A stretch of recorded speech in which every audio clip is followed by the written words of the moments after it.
Dalam bahasan saya ini, saya bagikan kepada 5 perkara. Yang pertama, saya ingin nyatakan perkara-perkara yang baik dalam belanjawan ini. Yang kedua, saya ingin kemukakan perkara yang perlu dipindah.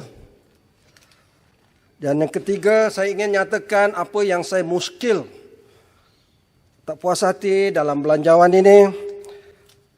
Dan yang keempat, jika sempat masa, saya ingin nyatakan apa yang saya bantah dalam belanjawan ini. Dan yang kelima, apa yang saya syorkan. 5 perkara ini, Tuan Speaker, adalah berdasarkan daripada semakan saya terhadap buku yang tebal ini. Anggaran Perbelanjaan Persekutuan 2021. Maknanya saya ingin mengupas dengan penuh bertanggungjawab.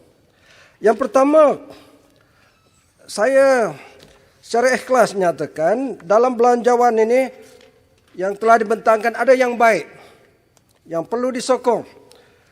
Mula-mula saya nyatakan bahawa jumlah belanjawan ini besar, 323 bilion.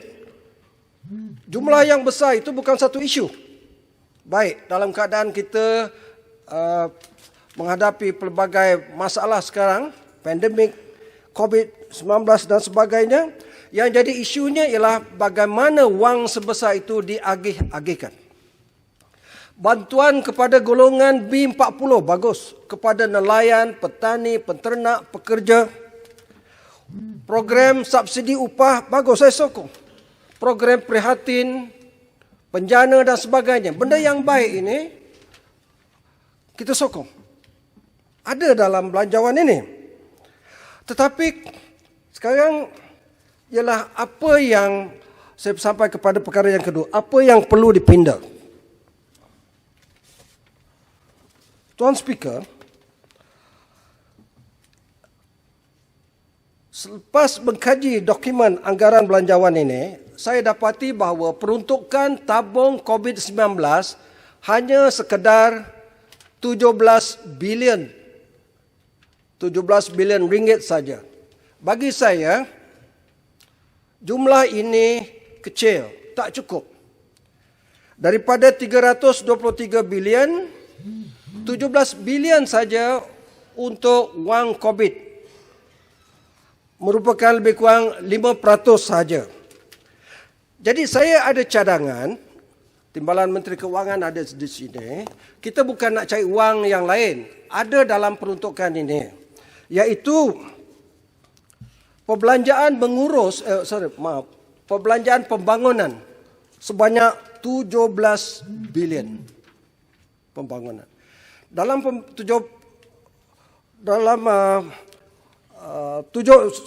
Pembangunan 71 bilion. Daripada 71 bilion, 2 bilion untuk luar jangka, contingency. Manakala 69 bilion itu ialah perbelanjaan pembangunan. Tahun yang lepas, lebih kurang 50-51 bilion. Saya cadangkan, kalau kita nak lawan COVID ini, wang 17 bilion COVID itu perlu ditambah. Bagaimana nak tambah? Saya cadangkan bahawa peruntukan pembangunan itu kita kekalkan sebanyak 50 bilion. 69 tolak 50 kita ada 19 bilion. 19 bilion ini, Tuan Speaker, kita tambah kepada 17 bilion tadi, sudah jadi 36 bilion. Kalau kita ada wang COVID sebanyak 36 bilion, 3 bilion kita boleh bagi untuk vaksin, 3 bilion untuk mass test, ujian rakyat seberapa ramai ini, swab test ini.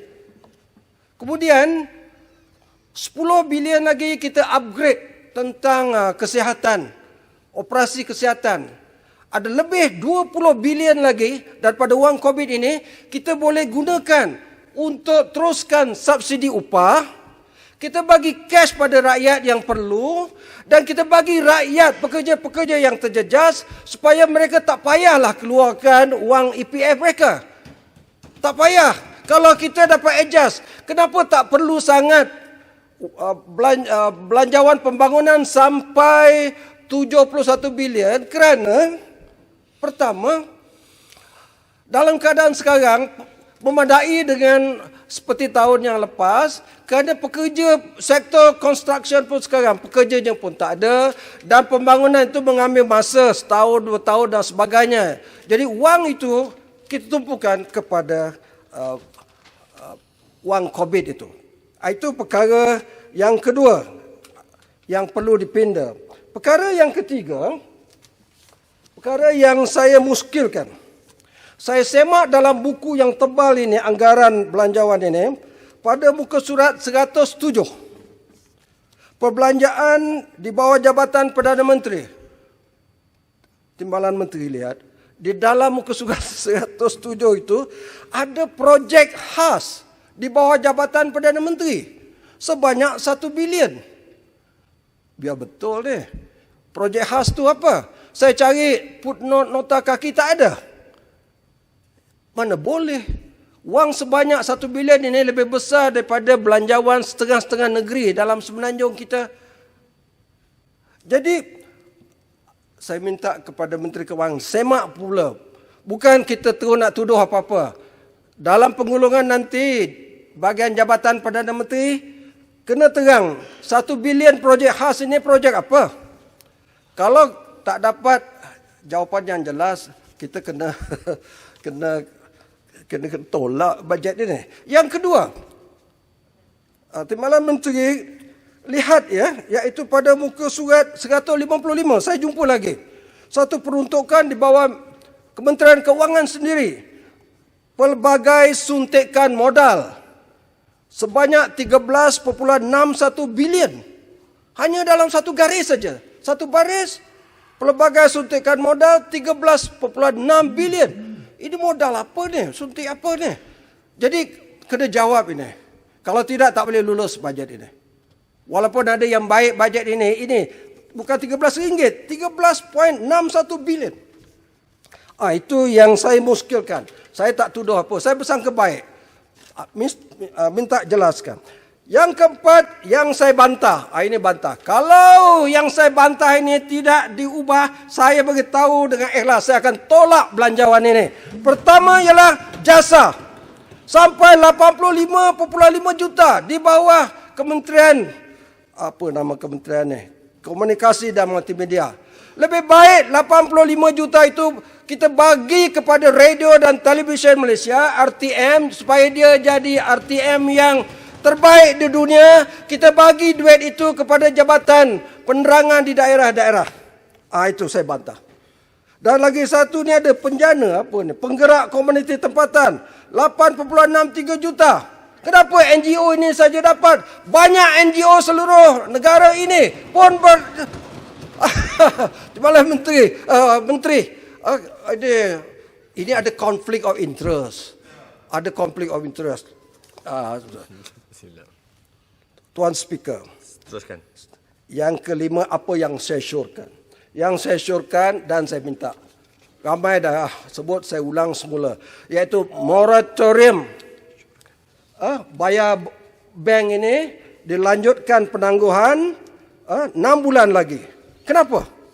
Kerana kumpulan M40 dia tak dapat yang penjana, yang prihatin itu. Tapi kalau moratorium ini dilaksanakan lagi sedikit sebanyak, membantu mereka. Jumlah rakyat akan yang dapat faedah jika kita, yang berhormat Menteri Keuangan, dapat panjangkan moratorium ini. 8 juta rakyat kita dapat selamatkan pekerjaan dan juga perniagaan. Akhir sekali, Tuan Speaker, sebagai kesimpulan, saya menganggap belanjawan 2021 ini adalah undi percaya kepada kerajaan hari ini. Sekiranya pada 26 November minggu depan belanjawan ini ditolak oleh Dewan ini, anggaplah itu sebagai Perdana Menteri dan kerajaan hilang kepercayaan daripada ahli-ahli parlimen.